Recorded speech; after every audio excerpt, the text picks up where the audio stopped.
Welcome today, as we embark to a profound exploration of a topic often shrouded in mystery.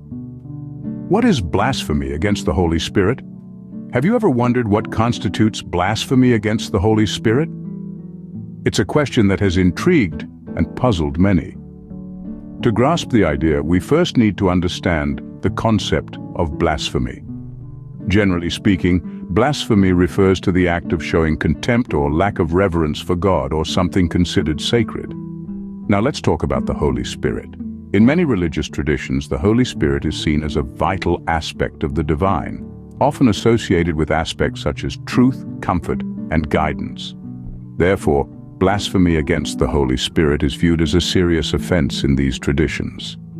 This topic isn't just a theological puzzle, but has sparked considerable debate among scholars and theologians.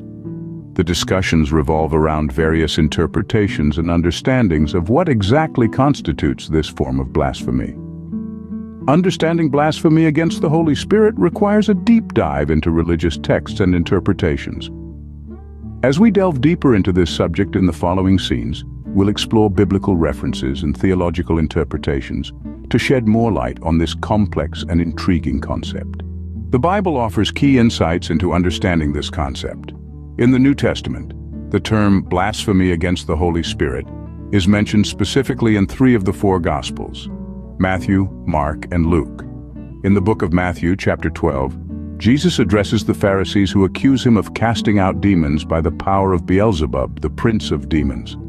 In response, Jesus says, "Whoever speaks a word against the Son of Man will be forgiven, but whoever speaks against the Holy Spirit will not be forgiven, either in this age or in the age to come."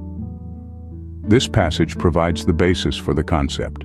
Similarly, in the book of Mark, chapter 3, Jesus uses the analogy of a house divided against itself to explain that he could not possibly be using demonic power to cast out demons. Here too, Jesus warns that all sins will be forgiven the sons of men and whatever blasphemies they utter, but he who blasphemes against the Holy Spirit never has forgiveness, but is guilty of an eternal sin. Finally, in the book of Luke, chapter 12, Jesus tells his disciples not to worry about those who can kill the body, but rather to fear him who has authority to cast into hell.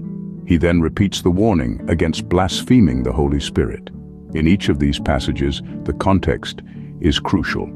Jesus is responding to accusations that he is using demonic power to perform miracles. His warnings about blasphemy against the Holy Spirit are directly linked to these accusations, suggesting that such blasphemy involves a deliberate and knowing rejection of the power and work of the Holy Spirit. These biblical passages present a foundational understanding of blasphemy against the Holy Spirit. The interpretation of blasphemy against the Holy Spirit varies among theologians. This diversity of thought is what makes theological discourse so rich and multifaceted. Let's delve into some of these interpretations. One school of thought believes blasphemy against the Holy Spirit is the act of denying the divine nature of the Holy Spirit. This viewpoint hinges on the idea that rejecting the Holy Spirit is tantamount to rejecting God's grace and mercy, a sin seen as unforgivable. Another interpretation, often found in Protestant theology, suggests that blasphemy against the Holy Spirit refers to the persistent and conscious rejection of God's grace and forgiveness. This perspective emphasizes the enduring and willful nature of such a sin, marking it as a deliberate turning away from God's salvation. Yet another interpretation, often associated with Catholic theology, posits that blasphemy against the Holy Spirit is the sin of despair.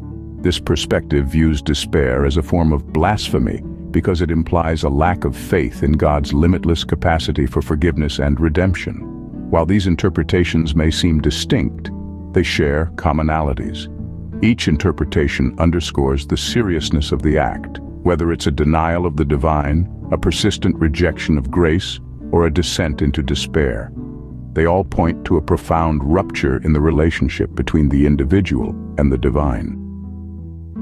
Despite differences in interpretation, the gravity of blasphemy against the Holy Spirit remains a common theme.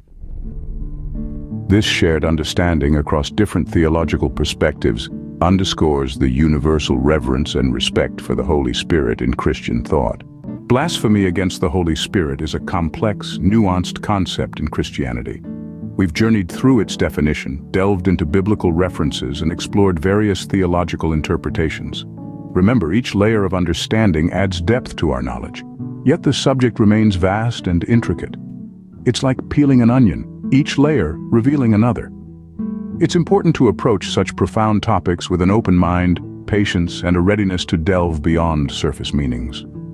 Remember, understanding such profound concepts requires open-mindedness, patience, and a willingness to explore beyond surface meanings.